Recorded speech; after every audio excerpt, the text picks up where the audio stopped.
Silent থাকতে বলছি না? এই সোজা সোজা ধরো। হ্যাঁ বলো, তোমার নাম কি? আরাফাত হোসেন। তুমি কোন ক্লাসে পড়ো? ক্লাস 1। বড় হয়ে কি হইতে চাও? ডাক্তার। ডাক্তার? জি। চিন্তা করছো সবাই? কেন ডাক্তার হইতে চাও? রোগীদেরকে বাঁচানোর জন্য। তা রোগীদের বাঁচাইলে তোমার কি লাভ হবে? টাকা। টাকা আসবে? টাকা দিয়ে কি করবা তুমি? টাকা দিয়া এই এই এই চুপ থাকতে বলছি না, মানে ডাক্তার হইতেছে আর তোমরা কথা বলতেছো, চুপ থাকো। বলো, টাকা দিয়ে কি করবা তুমি? নিজের খাওয়া দাওয়া করবো। তারপর মানে বাজার করবো। রোগীদের টাকা দিবা না? রোগীদের থেকে টাকা নিয়ে রোগীদেরই টাকা দিতে হবে তো, দিতে হবে না? গরিব গরিব রোগী হইলে দিতে হবে কি না?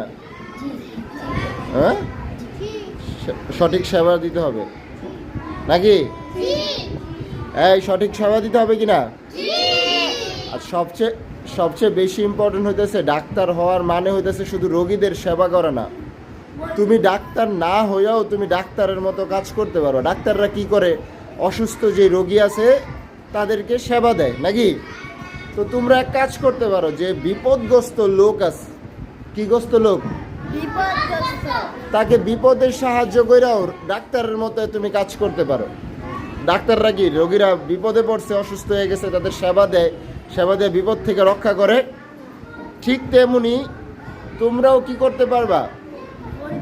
এখন প্রশ্ন আসতে পারে যে স্যার কিভাবে করব, তাই কি না? আবু বকর, তোমার আসলে আমি লাঠিতে পিটাবো, কেউ কথা বলতে না বলছে আমি 2 মিনিট। কিভাবে সাহায্য করব, কিভাবে ডাক্তারের মতো কাজ করব? ধরো আমরা পরীক্ষা দিতেছি, আমাদের কোনো বন্ধু, আমাদের কোনো ক্লাসমেট ক্লাসে কলম আনে নাই, অথবা পেন্সিল আনছে কিন্তু শার্পনার আনে নাই, তাকে একটু শার্পনার দিয়ে হেল্প করলাম, তাকে একটু কলম দিয়া কি করলাম? হেল্প করলাম, সাহায্য করলাম, তাকে তার বিপদের থেকে কি করলাম? উদ্ধার করলাম। এটাও তুমি ডাক্তার না হয়েও ডাক্তারের মতো একটা ভালো কাজ করতে পারবা। তো এখন থেকে সবাই এরকম করব, মন থাকবে?